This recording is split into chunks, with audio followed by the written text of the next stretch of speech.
As a specialist in organisational and coaching constellations, I sometimes come across clients who clearly are troubled and are probably traumatised. And yet for those of us who come through a management and organisational training, it's often not so easy for us to feel confident and skillful in identifying what trauma is and in working with it. So I've talked to my friend and colleague Barbara Morgan, a family systems psychotherapist and a family systems constellator, about what the signs and symptoms of trauma are and about how to hold and heal clients who have been traumatised. So Barbara, most of us when we think of trauma think about having some kind of wound, some kind of catastrophic event will have happened to us. But technically, as a psychotherapist working with trauma, what are we to understand trauma is? It's some kind of external stimuli, and this is actually Freud's words, that pierces through your organism and leaves you feeling utterly overwhelmed, and then you move into some kind of survival mechanism just to get past that trauma at the time. And the difficulty that we have as human beings is we've become very sophisticated and very divorced from our primal feelings, if you like. In an animal world, if animals are traumatized, just once, they will either fight to kill, or they'll run away, or they'll pretend they're dead and freeze. And we have lost the capacity to run away or to fight to the death. Those were the two things we did when we were hunter-gatherers. We do freeze, many people do freeze, and the difficulty that we have as human beings is that the very symptoms that actually help us to process a trauma, we're frightened of. So shaking, heartbeat racing, all these things, it's the adrenaline going, saying, get out of here or fight. We get frightened of those very feelings, and then we shut down, and then we're in survivor mode, and that's how an awful lot of people are a lot of their lives and don't realise they are. And and that's interesting that people are in survivor mode for a lot of their lives without even realizing it. So is there a healthy part that has frozen somewhere and the survivor part takes over? Is that the understanding? Well, this is Franz Rupert's model that I learned long time ago, many years ago, that when we're traumatized, our soul, if you like, and you know that in constellations we use the word soul a lot, it splits into three. And we have a survivor part, which I've just talked about. Then we have the traumatized child, and it's usually a child. And then we have a healthy adult. And that healthy adult, when it's able, can bring together those three parts, and then we're integrated and we can move forward. So in a way, that's the underlying aim of what we're trying to do, to integrate the trauma. We can't get rid of trauma. Trauma's around us all the time. And it's how we manage the trauma that's the key. And when we've begun that healing process, we can manage trauma much more easily after that. I see. You said that trauma is something that's triggered externally, and certainly that's my understanding, and I think most people's understanding of trauma. But one of the interesting things that we've learned as a part of the gift of the systemic perspective is that trauma can be inherited, right? That epigenetically trauma carries down through generations. So can you say something that brings in the systemic trauma perspective? Yes, there are various people who've done a lot of work on this, but if we kind of look at the systemic trauma vertically, if you like, down through our ancestry, it is apparent from the constellation work that we carry feelings that actually are not ours. They've come from further back in our parents, our grandparents, great-grandparents, and we don't need to go further back than that because these traumas repeat themselves over generations. So we may be carrying our own version of what the trauma was, but we're also carrying the trauma that's not been dealt with from previous generations for their own good reasons, because they had to survive. So that's systemic trauma, and it can come through in attachment between mother and child, where the mother is deeply traumatized, or they're living in a traumatized environment, that there may be drugs around, all kinds of things to help people to cope. And then the baby is born into trauma. And on top of that, We've got a traumatized medicalization of childbirth as well, which, as you know, I've written one book about, that actually looks at what happens to us when we're born now. And if people are already traumatized, they're in a field of trauma, and then the trauma is exacerbated within the field of the medical environment that they're born into.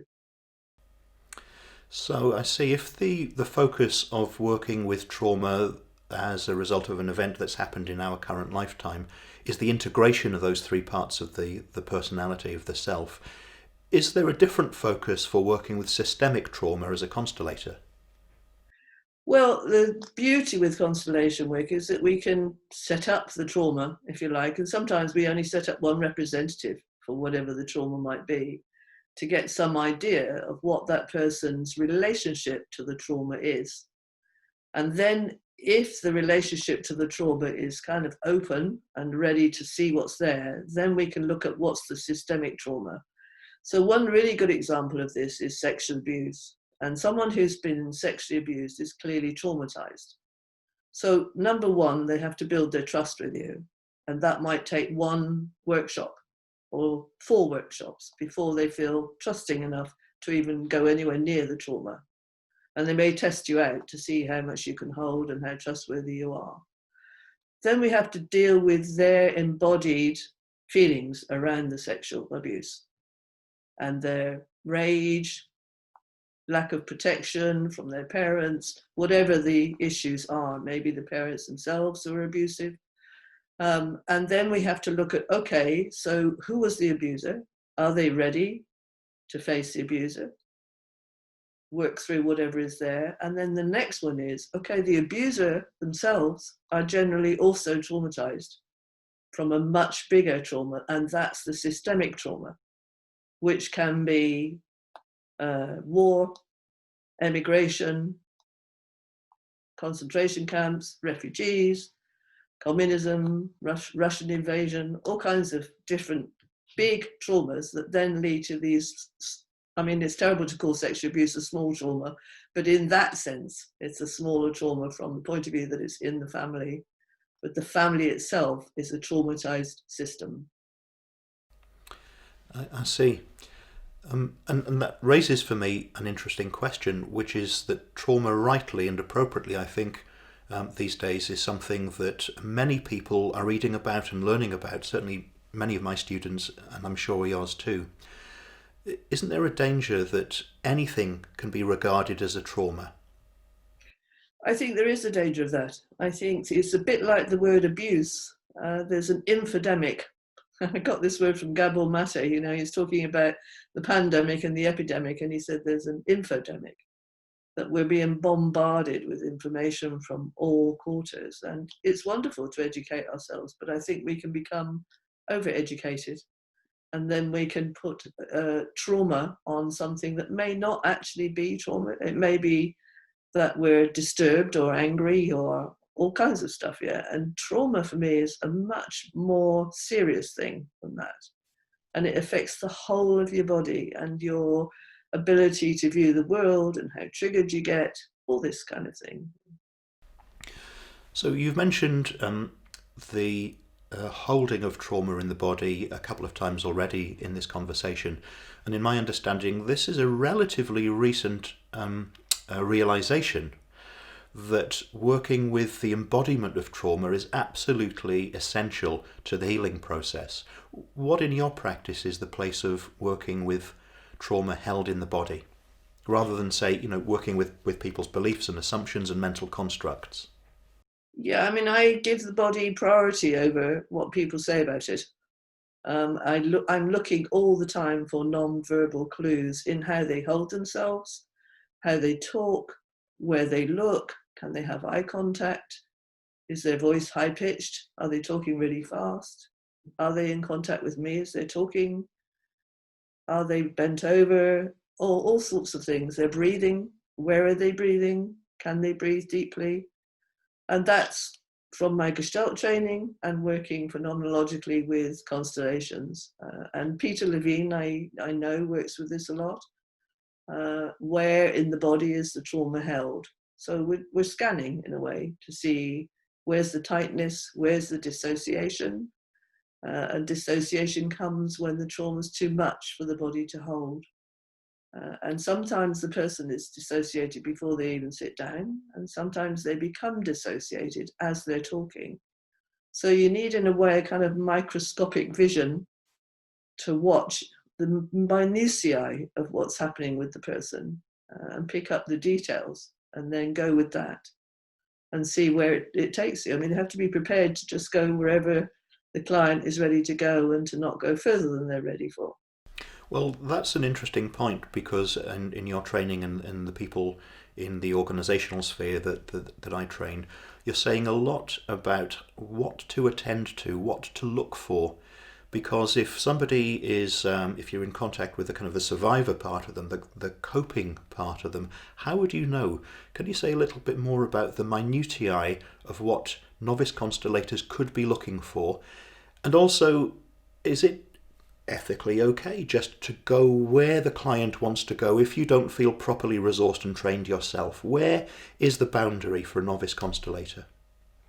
Well, I mean, that's part of what my training is about. You know, that if you haven't got the self-awareness, if you haven't worked through, I mean, not to a resolution, but worked through enough of your trauma that you know where your own trauma is located, then you can't totally be there for the client and you'll get lost. You know, you'll either draw the limits before the client's got anywhere, or you'll let it go too far and then they're tipped over the edge and you can't get them back again.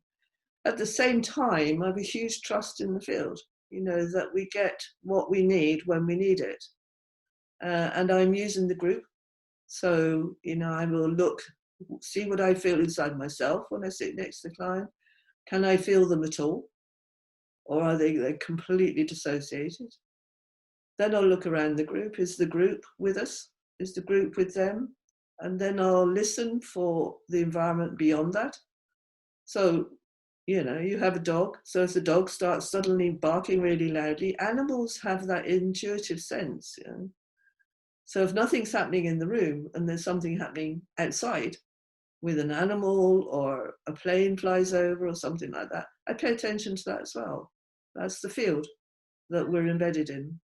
I think that's a really important point, that the observational focus for the constellator is not only on the minutiae of the client's being and what is coming up for them in their body, but also what's happening in the holding circle of the constellation, and indeed what might be happening within the wider field, you know, the room, the facility that the constellation is taking place in. Do you have an example from your experience that could really bring this alive for people? Like, when have you seen the wider field speaking to you, talking back to you in the face of the client's apparent steadiness or frozenness? Well, I mean, I could give you an example that wasn't actually with a client. It happened yesterday. I Right. was there's a group of us that are meeting regularly to talk about race and diversity and all the issues around colonialism, huge issue. And one of the guys, one of the black guys, was talking about, you know, how do we get our voice heard? How do we get heard here? What needs to happen so that people can begin to express themselves and feel safe about it? And as he was talking, he was in the garden, his cat, or a cat, leapt across and caught a bird. And I said, isn't that interesting? You know, that bird has just been silenced. So there was a kind of indication in the bigger field of the silencing of the bird song. So the voice of the bird was crushed in a moment. So that was a reflection for me of what we were talking about. And how would your mirroring of that event to your client, how might that have helped him? How would he have made meaning of that differently? How could that have been seen to be part of the holding or the unacknowledged experience that he was trying to vocalize? I mean, if he'd been a client, and he wasn't, if he'd been a client, I would have stopped him at that moment and said, well, hold on a minute. Let's just hear that cat and let's hear the bird squealing for its life. Yeah? Because that has resonance to what you've just been talking about. Who silenced you and when were you silenced? And what is it that you didn't get a chance to say before? Wonderful. So what you're doing, in a sense, isn't necessarily imbuing a kind of artificial meaning on the cat and the bird, but you're looking to see where is there a pattern in what the client is presenting and what is happening in the field, and you're bringing the pattern into focus. That's it. Yeah. Great. And I'm training people to become aware like that, you know. So they listen out, for instance, if an airplane flies over, we're in the middle of a constellation and we're looking at trauma, has there been war trauma? So then they can ask that question. You know, oh, I've just heard a plane going over. Is there war trauma in your family? Or suddenly the wind builds up, or we have a storm that comes out of nowhere. Mhm. So are you holding rage about what's happened? Yeah. I mean, as you're speaking, you're reminding me of several experiences that I've had. I mean, one of them, for example, in a meditation group I was participating in, when somebody was just shouting at us to stop talking. They really needed silence, and so everybody immediately stopped talking and just paid that person attention. And just at the moment of silence, an RAF fighter pilot flew over, and there was a sonic boom that shook the room. They're not insignificant events. They're not. They're not. And I've learned to really trust them. And it sounds wacky, you know, that nature suddenly changes. You know, it does sound wacky, but I've just seen over and over again. You know, I worked with a guy who had Parkinson's disease, and we'd set up the representative of the disease. And as we set it up, I was in a yurt, yeah, and the whole of the yurt started shaking with the wind building up, and a storm was brewing. And he just said himself, oh, that's just my rage speaking to me. He said it himself, you know, without me having to say anything. So that's the kind of thing that happens, and it happens over and over again. Yep, I see it too. I see it too. So, how, if we continue the theme of working with trauma, how do you advise people to work with trauma in a way that's responsible and responsive? I think the first and foremost part for me, and this is why I insist on 50% of any training that I offer being personal work, is what's your own trauma? Why are you doing this work? What's drawn you here? And I know that was true for me. You know, I brought my trauma to Bert Hellinger, the founder. You know, that was what was triggered in me when I read the piece of paper. And that's what I spent years working through. And I'm still working through, of course. But I need to have that awareness and to have done enough work that I'm clear enough in my own system that when I feel something, it's not just me, it's also the client, and to recognize the early signs of it, of what's coming, so that I can help the client. The other thing is, the more I've done, the less afraid I am. Sure. Because if I'm afraid with a client, they're not going to trust me. I'm Sure. not saying never have any fear, it's not that. But if my fear becomes overwhelming, how are they going to get to their own? So I think that's really important. If you're going to be a facilitator, you have to be sufficiently strengthened through your own personal work that you can hold the client and hold the group in what may be group trauma. We don't know why people have come together. That's the other thing. There may be several people all traumatized within one space. And how are you going to work with it if you haven't done your own work? But Barbara, what do you say to students who come along to your trainings, for example, as they do to mine, who say and believe it, I've never experienced personal trauma. I would ask, why are you here? That would be my first question. What's brought you here? Yes. And that might elicit a difference in the focus between us, you as a family systems constellator and me as an organizational constellator, because I'm sure some of my clients would say, because I want to learn how to help coach more effectively people who have strategic and business issues. So if I play Yeah, devil's advocate for a moment, just yeah, indulge sure, me. sure. What, Yeah. what, I mean, I would say if you want to help somebody else, first of all, help yourself. And I don't think there's that much difference between organizations. I mean, organizations are just extensions of our family issues. That's my experience of people in organizations. They bring to the organization the issues that they're in their own families, and the boss becomes the father figure or the mother figure, etc. and the siblings become the people they compete with. The families are there. It's just how much awareness do they have of it? And if they're going to help as coaches, it's really helpful for them to have done some of their own work. I completely agree that looking at yourself and your own material is absolutely essential, also in my trainings. And building on what you said, I see a lot of truth in your statement that organisations are often representations of patterns from our families. But also for me, organisations are at a pivot point in society, because they're a crucible not only where family dynamics get reenacted, so often inappropriately, but also where larger macro issues, social issues, economic, political, historical issues also find a point of focus. And I know you don't do so much organisational work, but you do a lot of work with communities who are engaging in things like the work that you did in Bristol recently, for example, with Angwin Sanjust. I'm struggling to remember what the focus of that workshop was, but it was on racism and slavery, right? Colonialism. Colonialism. Yeah. Yes. Yeah. Yes. So how do you work with the bigger picture of issues like colonialism?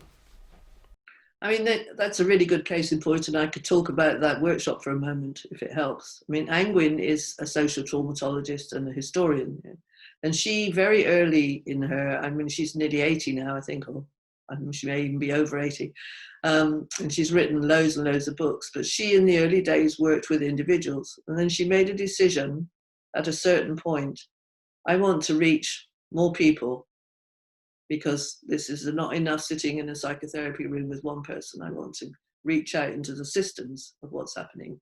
And she's done a lot of research on this. And we were just chatting over lunch, and Lynn Stoney was also with me. And we were talking about colonialism and how many British people are descendants from colonialists and all the rest of it.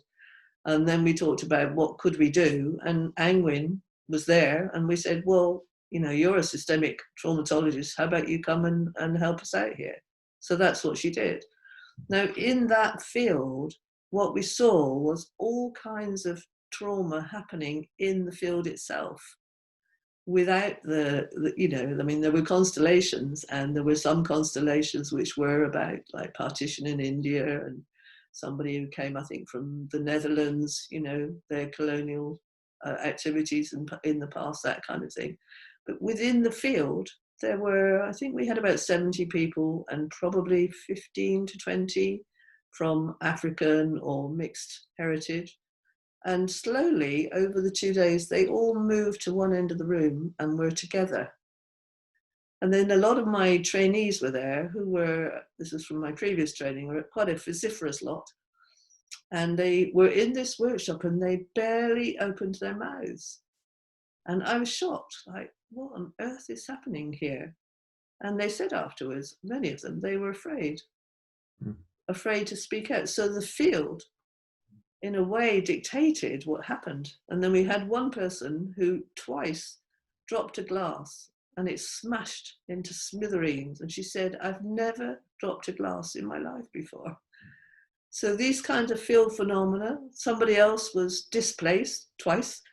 They got up from their seat and somebody else sat in their seat, were happening all the time. So you can't resist that systemic trauma coming into the room, no matter what your own, I mean, I haven't got a personal direct link to colonialism, but I'm British, I'm white, so I can't be other than connected to it. And when I come into a room with people who were descendants of slaves, that issue is there for everybody. And so there's what we work with, the constellations, but there's also what's in the field that still needs to be looked at. I agree, and for me, business has had a huge part to play in social events like colonialism. There's been an economic imperative underpinning a lot of what's happened historically. Yeah. The other thing that interests me, Barbara, in your story is in you bringing attention not just to patterns of trauma that were happening in the wider field, but actually bringing attention to what's going on in the circle of the constellation, in the here and now. Yes. I wonder if you'd say something about the importance of helping people be current in healing trauma, because as I understand it, part of trauma is a frozenness and being locked in a kind of Groundhog Day, going over the past event, however long it might have been, rather than having the availability of our present resources. Yes, I mean, I think there's a real risk with that, of getting caught in a loop with your story, and then you become identified as a traumatized person, and it feels like there's no way out of that place. So I don't go along with repeatedly telling your story. Now, sometimes if a person has never ever said out loud what happened, it's helpful. And that's where you need to watch the bodily system of the person. Like, is this helping? Is this what they really need right now? Is the group utterly with them, or is the group disconnected, not interested? And that will give me the extra information. How do I feel? Am I there with them? Am I mesmerized? Sometimes you get mesmerized by somebody's story. So then I would ask them, have you told this story before? How often have you told it? Just to get some information, like, okay, what is the phenomenology of this? Is it helpful or not? And if it isn't, then let's drop it and let's work with what's here now. Like an example in Romania, this young woman who'd been twice to a workshop with me, and she'd done a lot of therapy and all the rest of it. And she walked across the room like very fast, in very high-heeled boots, very fast, and determined, and sat down. And I just said to her, go back and walk over again and just be aware of how you walk. So she did exactly the same thing again. So I said, okay, so now let's just try something different. If you're willing, take your boots off and walk really slowly towards me. And the poor soul, she collapsed on the floor in floods of tears. So her survivor, in her high-heeled boots and her fast walking, suddenly dissolved. And she was in touch with the trauma underneath, and she'd never touched that before. You know, it's beautiful. And then we could really work with the part of her that she kept so well hidden for so many years. So that's an example of what we do to just stay alive. It's not that we shouldn't be in survivor mode, it happens. I think it's really important not to judge, to bring the inner critic to bear on our survivor mode. It's fascinating. And I think that's a really creative example of how to use embodiment in constellations. Yeah. I've seen you work with a couple of clients when we've collaborated, and you've touched them, you've held their hand, you've put an arm around them. And again, for coaches in particular, this issue of touch, as it must be for psychotherapists, is loaded. So when do you make evaluations as to when it's really supportive to touch your client, to give them physical holding and not? Well, I guess this is from my own experience as a client. I had a lot of therapy before I did constellation work, and there were times when I really longed to be touched. I had this very careful therapist who never came anywhere near me. He was a male. I understand it, totally understand it. I read a lot of Yalom's work, and he talked about, he's an existential therapist for those who don't know. And he wrote a chapter called The Fat Lady. And this woman who he was with for a long time, and he'd had, wonderings about whether to go near her and all this sort of thing. And she just said to him once, you've never, ever come anywhere near me or touch me in however many years. And he realized then, that he'd been holding back his own truth around this. And there is a fear in a lot of therapists, like, oh, I mustn't touch because this and this and this might happen. But someone has been abused and had their body violated. What is more healing than some gentle touch within boundaries, of course, within boundaries. Yes. So I trust my intuition. Sorry, Ty.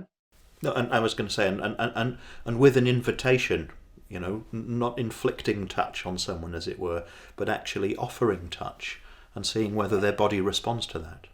But I don't say, may I touch you? Yeah. That's important. Why not? Because I've had that said to me, and it infuriates me. Because I'm already feeling into my body. I'm there. I'm with the therapist, the facilitator. I don't want to go into my head to think about whether it's okay for them to touch me or not. I want them to know. I want them to trust their intuition, and then I can trust them. Exactly, and you trust yours in that you follow that movement. I do, yeah. Positively. And I worked with a woman many years ago, Viola Brody, and she did something called the Dialogue of Touch. Hmm. And she was 83, I think, when I was working with her. Um, and she'd worked with children, young children, for lots of years. And these were children who had behavioural disorders, difficulties, couldn't get eye contact with, hyperactive often. And she showed a video of a little child that she'd worked with, I think it was 18 months when this child first came to her, and would run around the room, and she couldn't get eye contact, the rest of it, but she would reach out to this child and touch him on the arm. And he would, and she'd go, oh, did that hurt you? So rather than get afraid of the fact that she touched him, she followed the fact that he flinched. And then she would just do the same again. Anyway, she worked with this child, I think, for 4 years, something like that. And she videoed every so often. And eventually, she had this child sitting on her lap and gazing up into her eyes. But it was a long process of touching in small doses, a little bit more, a little bit more, a little bit more, a little bit more, and dialoguing with the child as she was touching, not with the words he was saying, noticing when he pulled away, when he came back, playing with him, touching his cheek, getting him to poke his tongue out, all this sorts of stuff that actually, in a healthy relationship, you see parents doing with their babies and with their toddlers.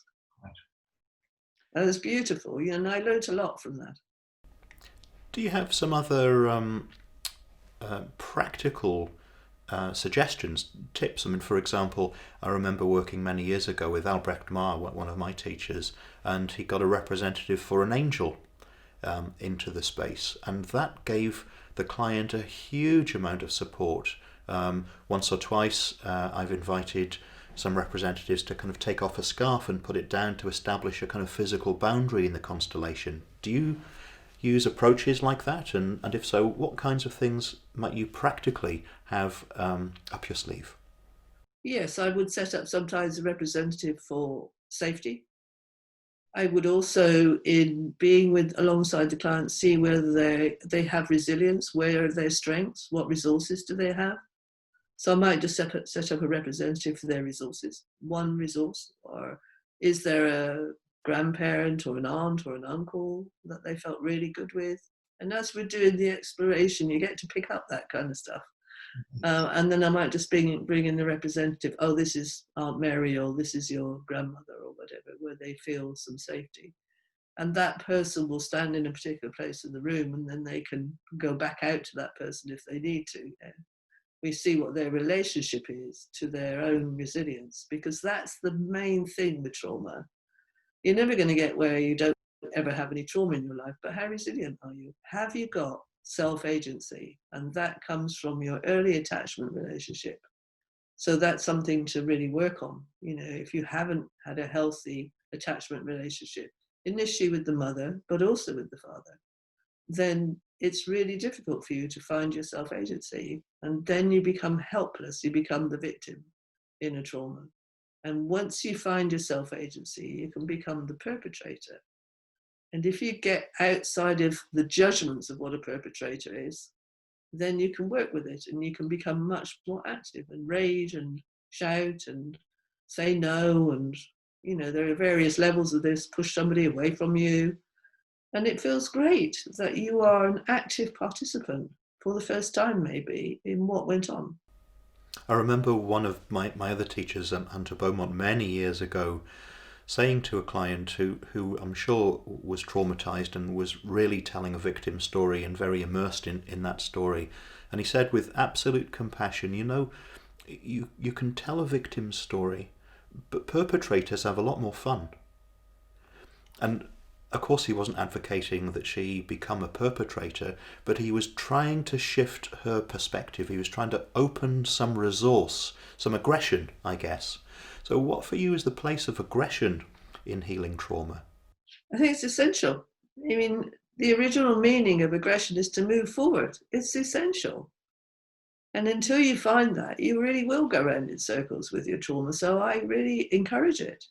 We've all got a perpetrator inside us, and we've all got a victim inside us, and we've all got a rescuer inside us. You know, they're all operating. And if we can find that perpetrator in us, it's fantastic. Now, the other side of that, I don't know if you've seen that film called The Work. It's a group of therapists working in a prison in the States with men who I think are probably murderers, you know, pretty far down that continuum. And they're really helping them to find that energy in a contained way. And then, of course, they come underneath. They're all traumatized. Mm-hmm. They wouldn't be able to do what they do if they weren't traumatized. Then they can come underneath to the helplessness and their grief. It's like kind of like the other way around there. But first of all, they have to activate the body in terms of the trauma they went through, begin to feel their rage, feel contained, room full of men, wonderful, and then they can find what's underneath and their helplessness that started the trauma in the first place.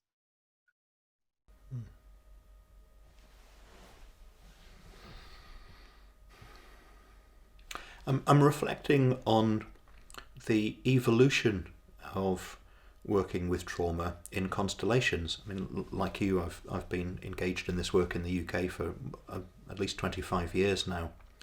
And I remember one of my teachers initially telling me, he was Albrecht Marr again, who'd worked closely with Bert Hellinger, and he said, this is at least 20 years ago, that the field of constellations was moving because initially working with trauma was contraindicated at the very beginning of this work, that the work was more predicated upon working with historical events. And already 20 years ago, Albrecht was signalling a shift in the mindset of constellations practitioners. What's been your experience of the evolution of working with trauma in constellations over the time that you've been engaged in this work? Yeah, I remember in the early days, I mean, Bert Hellinger, if you watch early films of Bert Hellinger, he was much more active and interventionist, and many around him were, so was I, you know, moving people around and offering healing sentences. And it's not that it was wrong, but it was a certain level that we could go to. And I remember that murderers would be taken out of the room. You know, you have to remove the murderer for the family. And then there was a realization over time that actually once you do that, the murderer just becomes an excluded person and you're continuing to exclude them. And then there's someone in the family that's going to be pulled out and they'll kill themselves or whatever the identification with the murderer is. It'll be acted out somewhere in the system. So the murderer needs to be embraced. And there's that lovely story. It was Albrecht, actually. He worked in a home with a family and they had a murderer in the, you know, somebody in the family was murdered, and they set up a representative of the murderer and all the family were raging at him and all the rest of it. And the family dog, you've got a dog, yeah, family dog walked in to the room and lay at the feet of the murderer. And the murderer just started sobbing. And then the family softened towards him and there was a reconciliation. So animals don't judge. They tune in to the soul, just like young children do. And if you listen to what animals show you, then you'll get to the core of it. And if we can behave like that and suspend the judge, we'll much more easily get to whatever the healing needs to be. I'm sure. So we've touched briefly on some of the evolution, you know, history of trauma work in constellations. As the editor of the Knowing Field, you're in touch with many master practitioners globally. What's your sense, if you have one, of the development of working with trauma in constellations? Do you have a picture emerging? I think more and more people began to realise how important it was and saw it taking its effect within the system. Someone often did trauma training, definitely Peter Levine training came into constellation work for many people. Other things that people did, you know, shamanic work, that kind of stuff as well. So there were other outside influences that I think came in, and we saw developmentally, like working with the interrupted reaching out movement, attachment stuff. Then the organization itself split, which is always interesting, you know, when the trauma operates within the field of constellations too. And we had split offs, and Franz Rupert split off from the main Constellation organization. So when you have families that are riddled with suicides and violence and drug addiction and all these difficulties, generally they're part of a much wider trauma of colonialism, perpetration or victimhood in colonialism, and both perpetrator and victim families are implicated. And in Germany, I mean, this is no wonder that the Constellation started in Germany. Nazism, the descendants of Nazis and descendants of concentration camp people, you know, both sides suffer enormously, have massive amounts of trauma within their family. And unless you look at the bigger trauma, they'll continue to do that. So I think we just have more awareness, and we're including more, and we're more able to pick the signs of trauma out, and not just listen to the "I have been traumatized" words, but what is it in the person's family, in their body that they're carrying, to recognize some of those things. Also, to recognize how to catch somebody before they flip over into some re-traumatization that then is difficult to grab back. That's an important point, the possibility of re-traumatizing somebody. So what are you attentive to psychotherapeutically at that point when somebody might flip over and you have to catch them and bring them back? Well, I mean, as you know, I let the energy go a lot further than a lot of facilitators and trainers do. And I think for me that is the most healing thing to do. But if someone is kind of screaming and they have no sense of the present at the same time, then they can't integrate what's happening.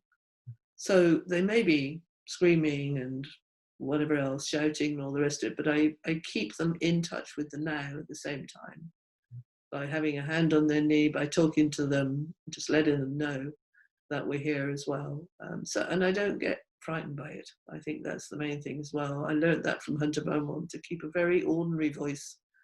You know, when someone's in that place, it's okay. We're still here. You're still here in the room, and you're experiencing something really powerful. It's okay. Those kinds of ordinary words that really help. I really see that in your practice. Value that in your practice. An interest of mine, as you know, is transformation. And when I think of trauma and transformation, on the one hand, I know that trauma is itself transformational because it causes changes in brain chemistry, sometimes at cellular levels, neurological changes. So a traumatic event is transformational, and that's not a good thing. But what for you is the link between,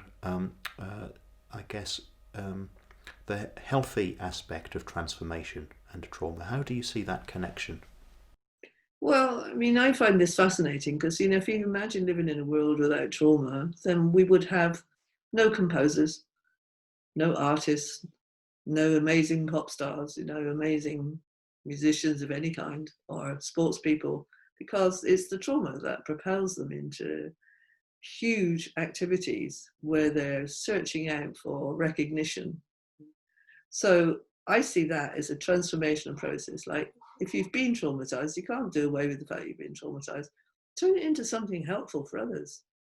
And whatever your trauma, if you've worked through enough of it, you can help others. And it might be that you're not a therapist, but that you are a wonderful musician or a poet or an artist or a composer. Be creative. Yeah. And you've got really huge creative energy if you transform your trauma. And I think that's one of the gifts of trauma, if there is one, and sadly it's not available to everyone, I guess. But the possibility that an identity level shift happens, that you look back on that event and you realise you have been resourced by it, and that you're not the same person, and you're glad not to be the same person. I think that's really... Yeah. I mean, I love listening to Gabor Mate. He's one of my favourite people at the moment, you know, and he worked with down and outs. He's a medical doctor, and he worked with down and outs in Canada. And he saw that, you know, they're not, that drug addiction is not either a terrible thing, and of course they could choose to come off it, neither is it a disease, and you know, therefore poor things, they need to be put in the hospitals and given drugs to get better. It's the trauma. And he said, without exception, everybody who's a drug addict is traumatized in some way or other. So start there rather than starting with either end of that continuum. Of course, they need help to manage the behavioral side of it. But unless you address the trauma, they're never going to get out of that place. And then if they do, they can transform that and they can begin to help others as well. You know, I mean, that's the wonderful bit of it for me. Why am I doing what I'm doing? I've come from my own trauma. And helping others through that. It's the notion of the wounded healer, I guess, right? Say that again? You're talking about the notion of the wounded healer. Yes, exactly that. Yeah. Great. Well, that feels like a good place to pause our conversation, Barbara. Okay. Thanks very much. Enjoyed that. Me too. One of the things that deeply connects the work that Barbara does in her field of family systems constellations and my work with organisational and coaching constellations is our absolute belief in the importance of doing our own inner work as constellators, as coaches, and as consultants. So this idea that she raised of the wounded healer really resonates with me. In both our different practices, of course, we are faced with individual clients and sometimes teams in organisations who might themselves be traumatised. The question that Barbara and I haven't touched on yet is the question of whether an organisation can itself be traumatised. I believe so. And therefore, in any process of culture change and in leadership and business transformation that coaches and consultants are engaged upon, how do we pay more attention to what a traumatised organisation might be experiencing and how to work with that directly and simply and purposefully?